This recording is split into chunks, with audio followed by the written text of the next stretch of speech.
So, I am in Davos, Switzerland, and I am standing in front of the high security Davos Forum.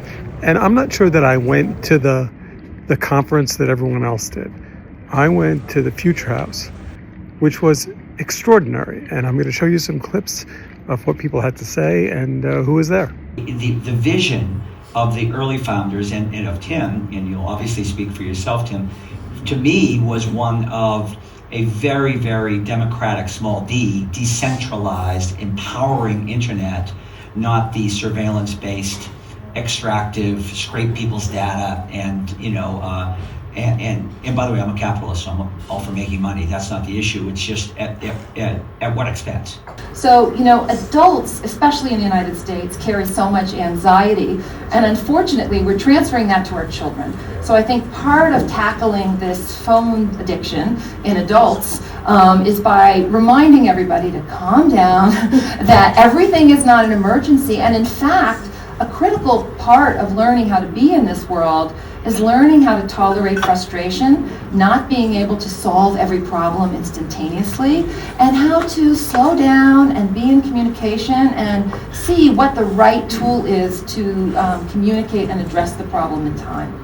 Children have a right to participate, they have a right to be part of decision making when it affects them, right? That is, again, their fundamental right based on the convention, but it is totally ignored. So we have tech companies indeed who are undermining their agency, and kids are saying we're fed up of being not only surveilled by our parents, but we're fed up of being bullied and manipulated by these companies.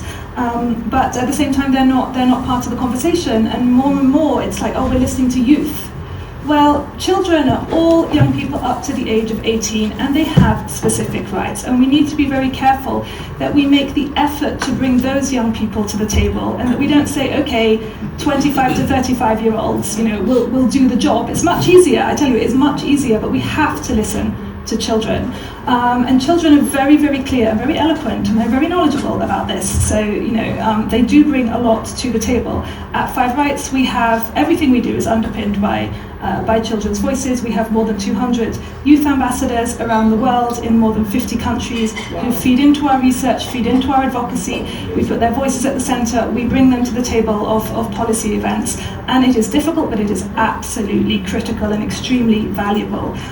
Do you mind if I just add one? So teens may experience conflicts with their parents, themselves, and their peers as a result. So our relationships with our parents are impacted.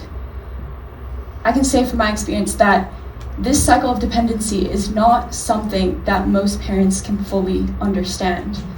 That's because we're growing up in a different world than our parents did. In this context, the cliche of a teen slamming the door and shouting at their parents, "You don't understand me," is unfortunately more true than ever. We also face internal conflict.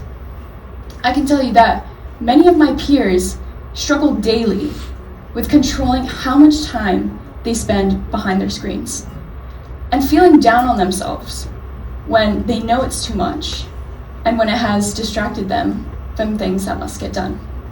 So one of the reasons I was moved to start Mama was because we heard from so many school administrators, principals, teachers. They wanted to get rid of the phones in the classroom, but the biggest obstacle they actually faced was parents. And some parents had fears that what if there was an emergency and they couldn't reach their child? We need a culture change, right? And to create that, we need to start by normalizing the conversation. We need to make it okay to openly discuss our struggles with device dependency. We need to raise awareness. We need to share stories. Real stories resonate and help people understand that they're not alone in their experiences and can seek help if they need to. Education plays a significant role as well.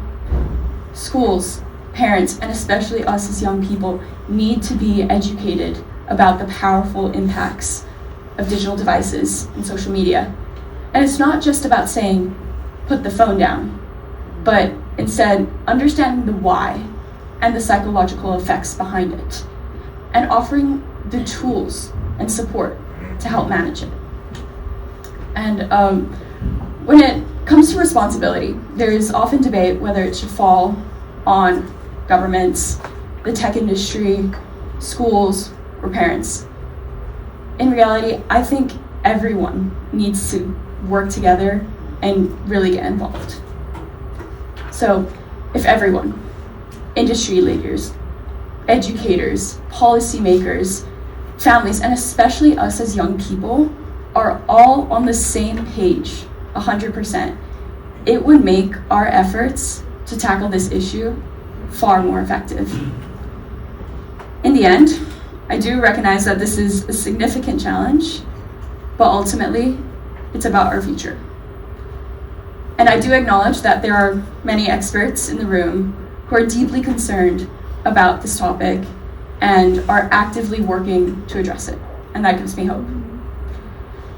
But ultimately, we need to strengthen and create support systems that offer genuine guidance, whether through peer groups, accessible mental health resources, or policies that encourage healthier digital habits. This is a collective challenge, and only by working together can we shift the culture towards prioritizing mental health over the relentless pull of constant connectivity. Thank you. All right, that's it. I've been here for a week, met 100 people, ran out of business cards, talked about global politics, talked about technology, talked about Gen Z, talked to a bunch of philanthropists. There's real interest in the future of social media and its evolution. And it's a good place to learn that.